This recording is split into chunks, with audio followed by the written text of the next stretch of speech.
Welcome to DIY with Gayle in the Ketchikan Public Library. Today, we're going to talk about a whole bunch of mistakes. Well, actually, we're going to talk about clay again. I know we did it last week on the jars. We made these beautiful little jars, which I finally finished the last two up, and they will be on display later today. But that brought me into jewelry.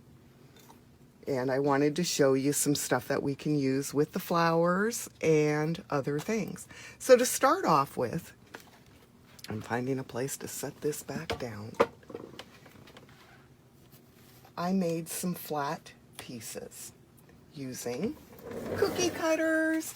Pull out your cookie cutters, especially if you happen to have all those different sized ones, okay?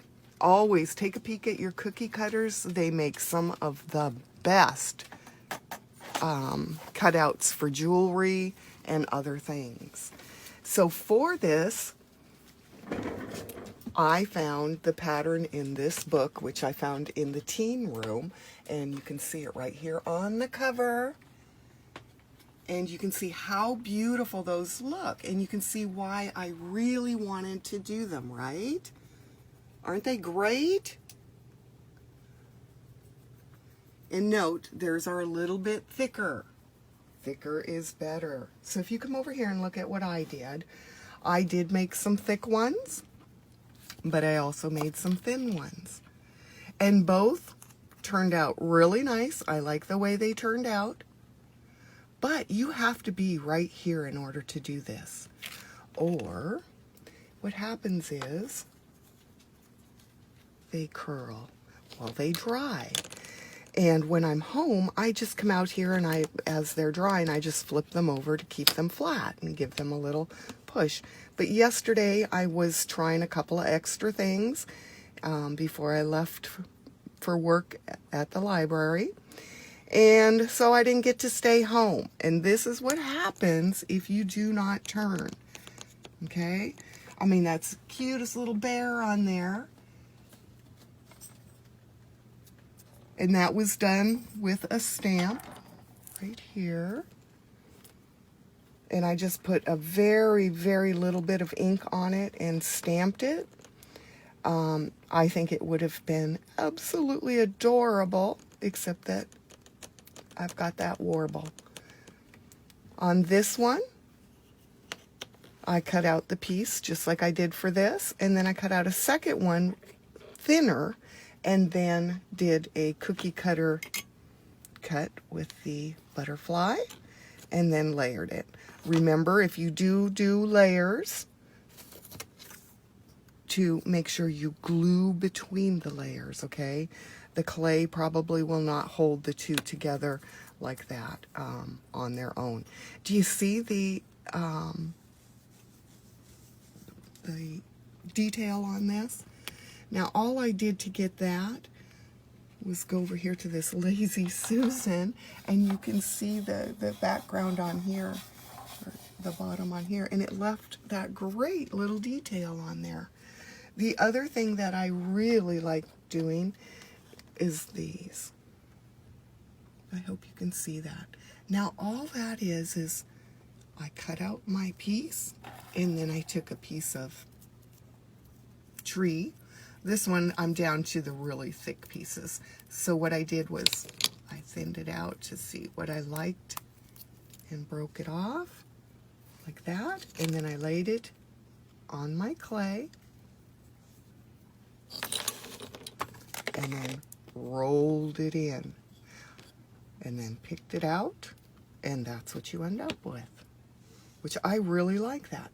And then the other one I tried leaving it, which I think that one would have been awesome, especially after, you know, clipping this end here. It's still up a little bit. I did glue, but you can see this was one of those that I wasn't home to press down. But once you take your sealer over this, I think that will be gorgeous. The other thing, if you notice, on this one, I actually forgot to put a little hole. I put all my little holes in there for my pieces of string. And I forgot that one. The cool thing about this stuff is especially if you have a screw or something like that, all you have to do is go back over here and you can put it in. This stuff is very forgiving, thank goodness. I probably shouldn't be doing that aimed at my finger, right?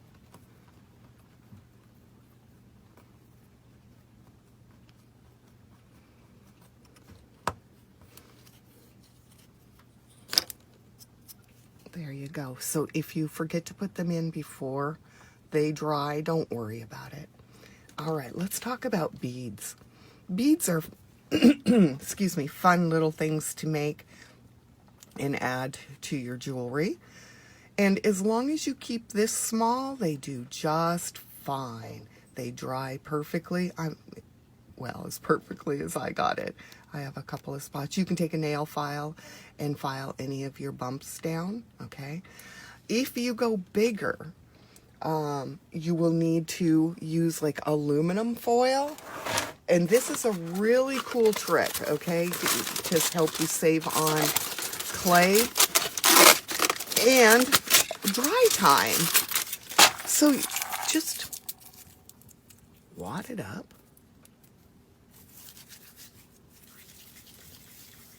And that'll take a lot of space. Like if you're going to create a little character or something, that'll take a lot of space up inside of your little ball.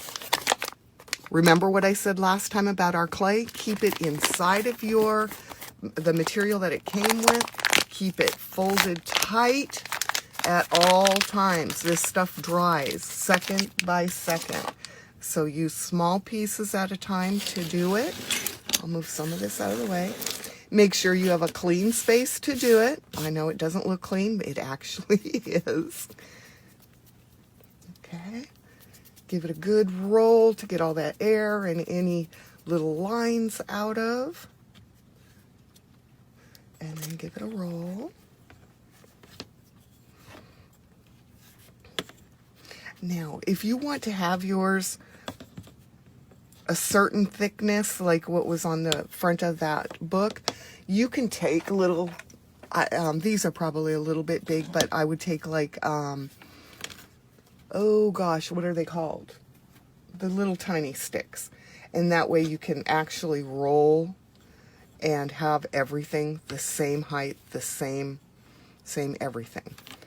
For me, I'm cool with it being uneven, except when it dries.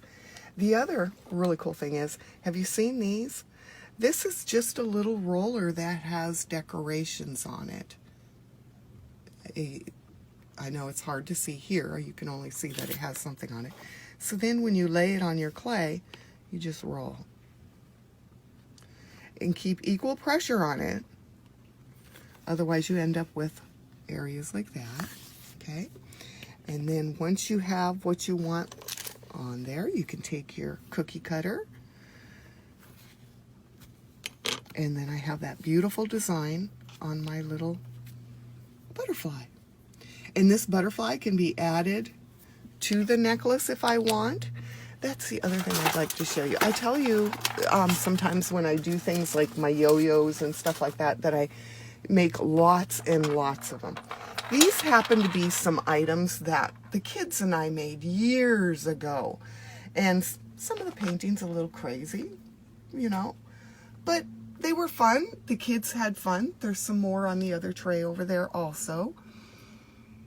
And I just couldn't throw them away or whatever. I needed to reuse them. And so they were parts of some of the things that I actually took and glued onto this jar. I didn't even repaint them. I just left them as they were. And then I took the paint that I used on the background and just went over them. And it kind of tamed them down a little bit so you didn't have some of the mistakes that are, or the craziness. So remember, if you have some of these that are already colored, painted, whatever, repaint, you guys. You can go over them. It turns out really, really nice. And I'm trying to find, oh, this is the other one that I made with the decorated turner. I have one that says Paris and stuff on it, and I really like this. Now on the sides here, you can see there's some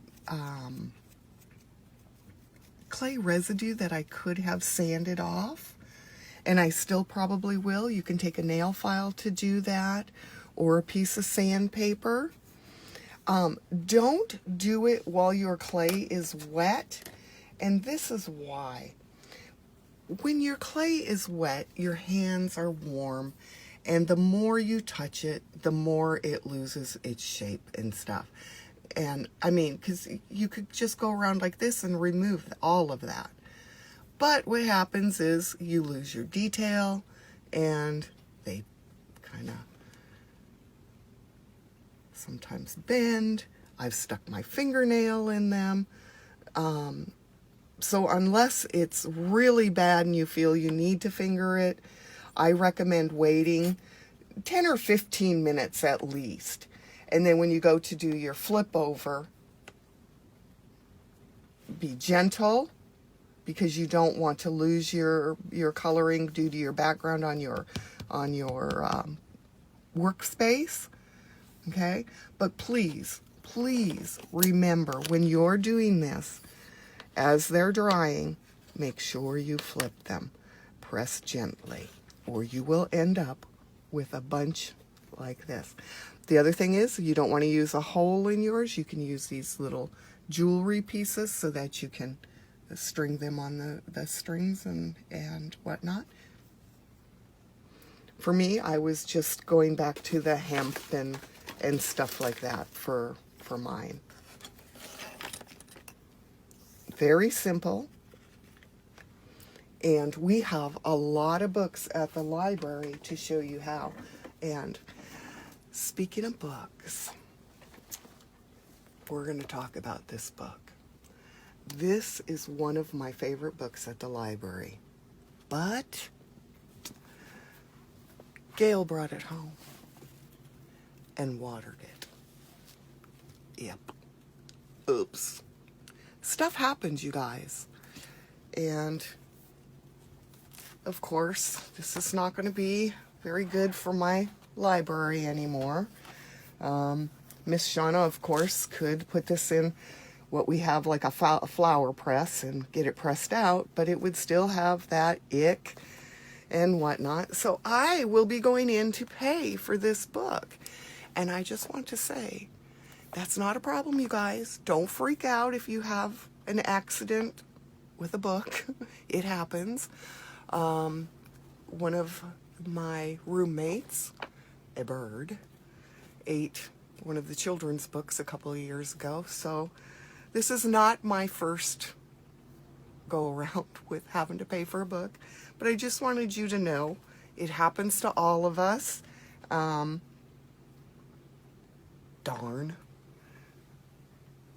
But just come on in, take care of it. It ends up being yours, even if it looks funky. But I just wanted to share that with you. All right, you guys.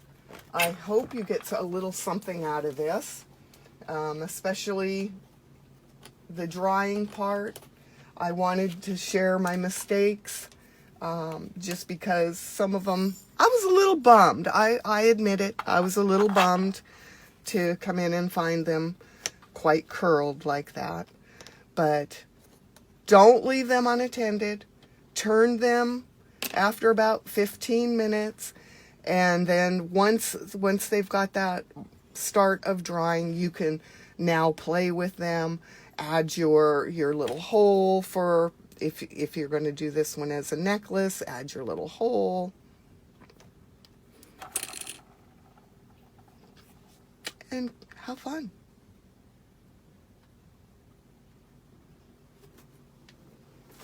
I'll see you at the library. Be safe and mask on.